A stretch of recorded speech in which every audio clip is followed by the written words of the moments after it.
Puji Tuhan, saudara-saudara, kita bertemu kembali pada saat ini dan kita akan mendengarkan kembali firman Tuhan. Sebelumnya, mari saya ajak kita semua untuk berdoa terlebih dahulu.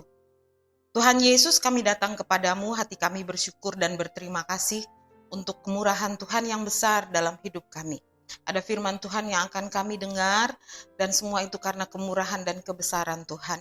Pimpin Tuhan Yesus pemberitaan firman-Mu pada saat ini ya Tuhan, dan biarlah Tuhan sendiri yang bekerja di dalam hati kami. Urapi hamba-Mu, pakai dengan kekuatan dari Allah untuk kemuliaan dan kebesaran nama Tuhan. Di dalam nama Tuhan Yesus Kristus kami sudah berdoa. Haleluya, amin. Puji Tuhan, saudara-saudara, saya mengajak kita semua untuk membaca Alkitab kita bersama-sama di dalam 2 Timotius pasal 1 ayat 6 dan 7. Sekali lagi saya ulangi, 2 Timotius pasal 1 ayat 6 dan 7. Saya akan bacakan buat kita semua.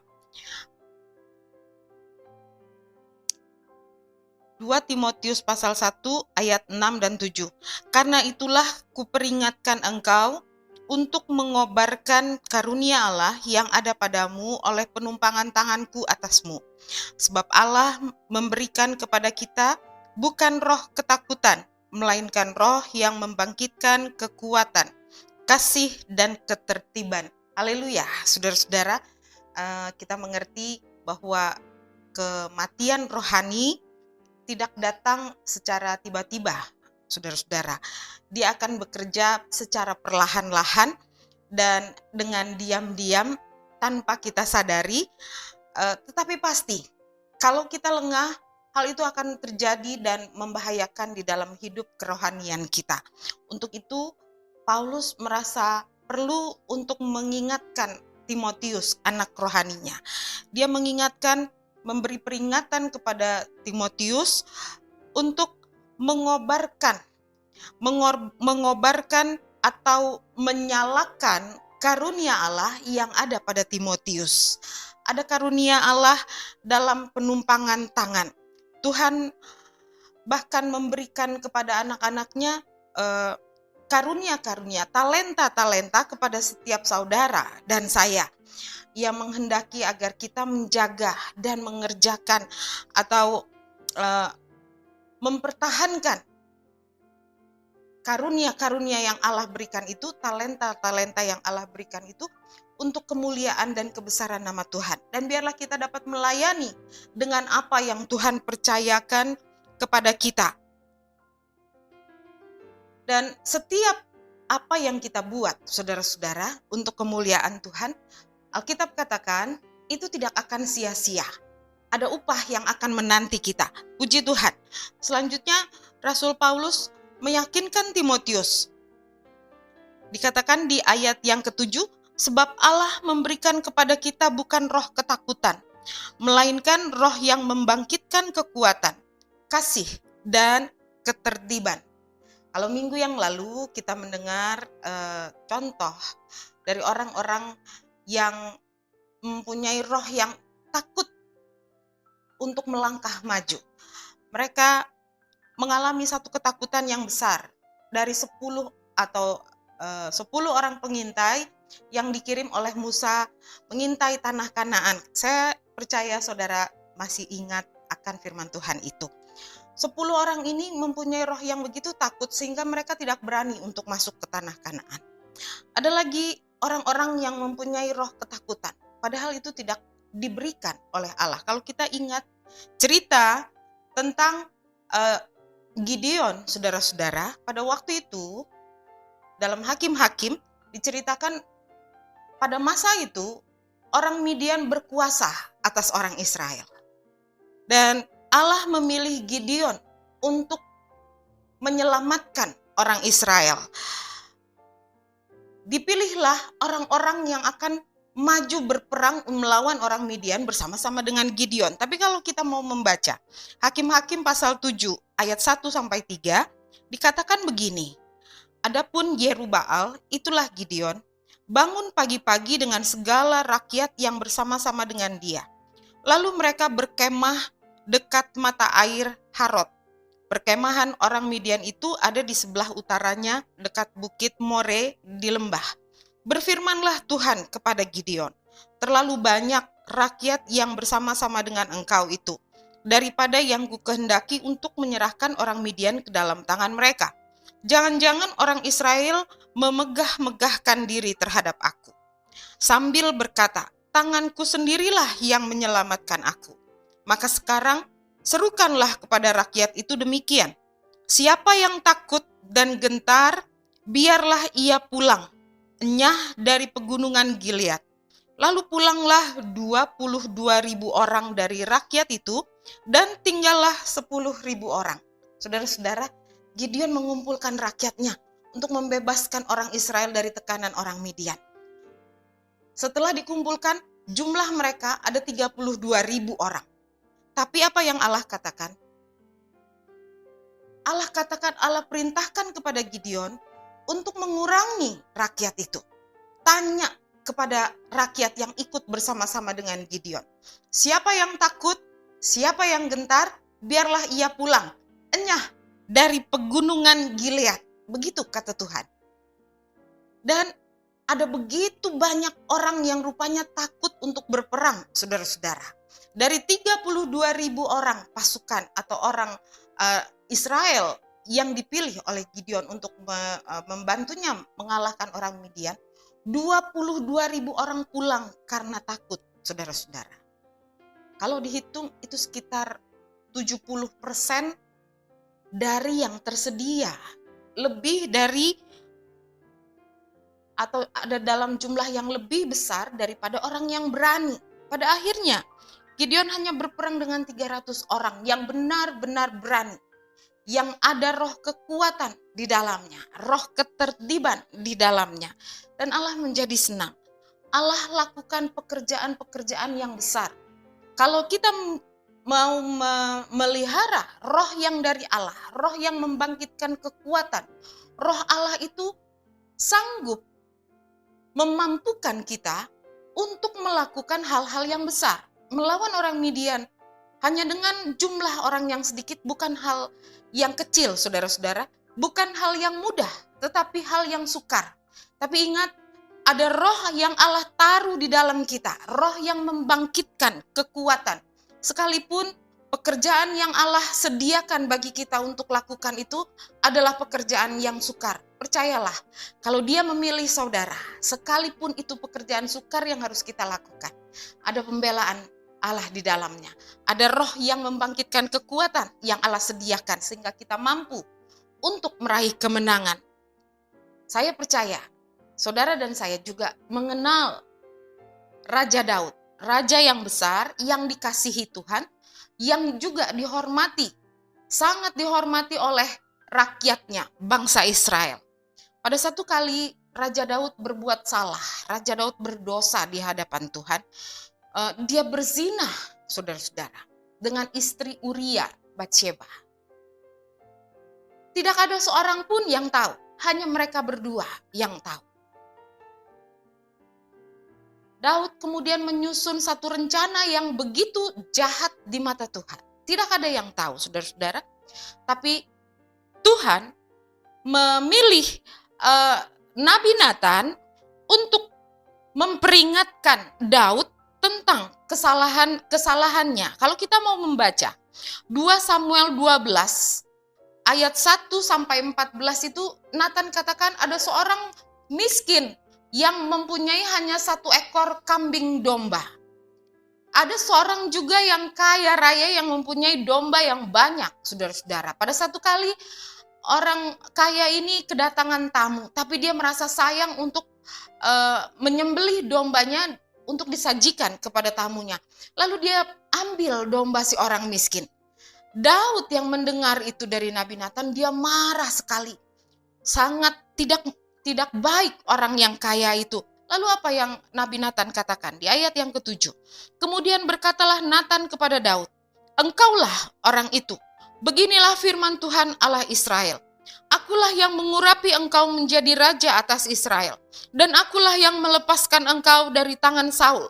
Telah kuberikan isi rumah tuanmu kepadamu dan istri-istri tuanmu dalam pangkuanmu.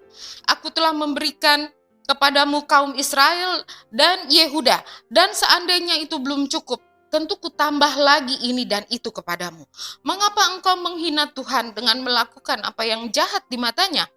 Uria orang Het itu kau biarkan ditewaskan dengan pedang. Istrinya kau ambil menjadi istrimu.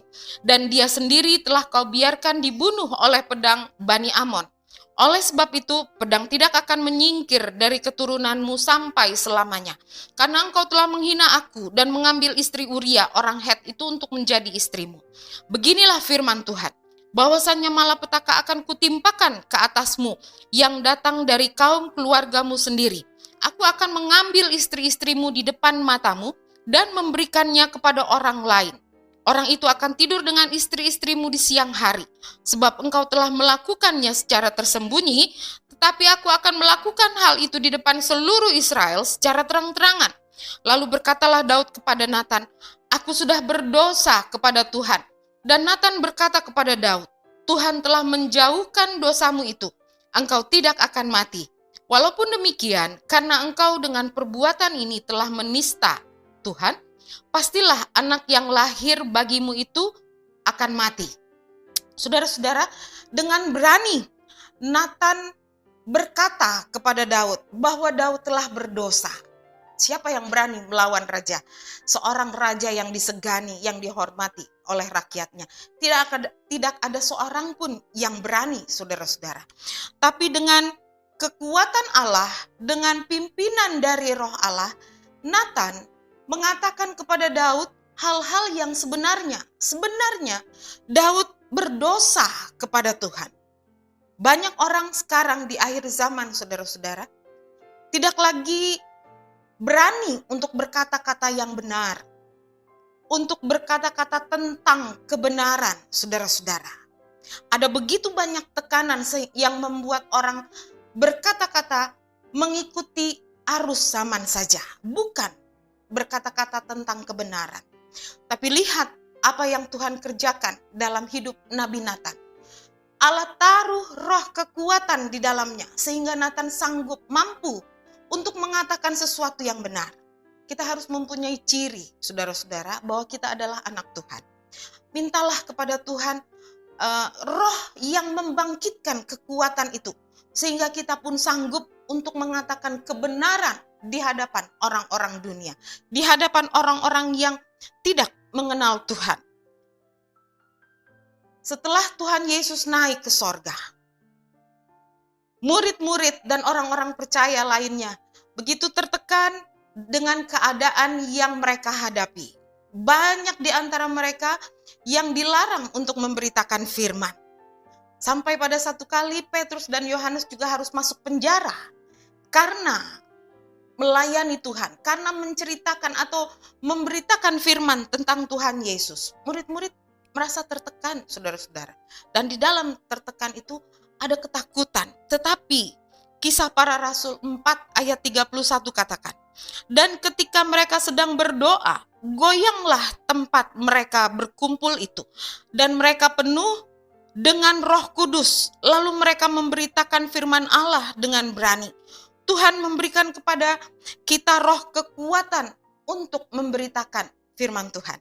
Tuhan memberikan kepada kita roh yang sanggup menyatakan firman-Nya bagi orang-orang lain. Ada orang yang katakan, sudahlah, tidak usah mengucapkan firman Tuhan dalam kegiatan sehari-hari di kantor, di antara teman-teman yang lain dan sebagainya. Tetapi ada contoh di Alkitab. Tuhan senang pada saat murid-murid mengucapkan, memberitakan tentang firman Tuhan, dan Allah menaruh roh kekuatan itu di dalam hati murid-murid, di dalam diri murid-murid. Mari kobarkan apa yang Tuhan berikan kepada kita.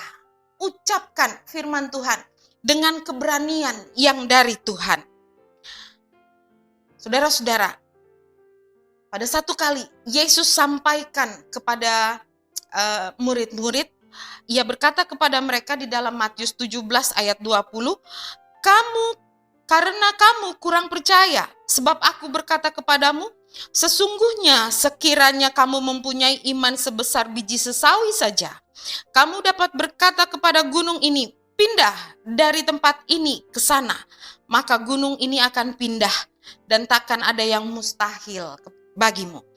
Saudara-saudara, gunung seringkali berbicara tentang kesulitan, kesukaran, ujian, peperangan, penyakit, dan sebagainya. Dan Tuhan menghendaki kita yang memindahkan gunung dengan iman kita. Ucapkan kata-kata iman. Perintahkan kepada gunung untuk pindah. Tidak ada lagi dalam kehidupan kita. Ucapkan kata-kata iman. Seringkali kita atau anak-anak Tuhan sukar untuk mengatakan iman, memperkatakan iman, mengucapkan kata-kata iman, saudara-saudara. Tapi percayalah, Allah menaruh dalam hidup kita, dalam hati kita, roh yang membangkitkan kekuatan. Juga untuk mengatakan hal-hal yang mustahil, hal-hal yang harus diimani. Allah menaruh roh itu dalam hati kita, roh kekuatan. Saudara-saudara, apa yang menjadi beban kita? Mungkin kita susah untuk melakukan hal yang sukar, bagi Allah tidak. Mungkin kita susah untuk berkata tentang kebenaran dan menceritakan firman Tuhan. Bagi Allah, Allah sanggup menjadikan kita orang-orang percaya yang sanggup untuk mengatakan kebenaran dan menyatakan firman Tuhan. Mungkin ada gunung-gunung yang harus kita pindahkan. Bukan Tuhan pindahkan. Alkitab katakan kepada gunung, pindahlah. Berarti kita yang mengatakannya. Saudara-saudara, apa yang menjadi beban kita? Mungkin tanpa saudara sadari, ada beban yang saudara alami. Saudara takut untuk pergi ke gereja mungkin. Karena ada banyak sekali cerita tentang orang berkerumun dan sebagainya dan sebagainya. Bukankah Tuhan kita itu Tuhan yang lebih besar dari segala kuasa-kuasa yang ada di dalam dunia ini?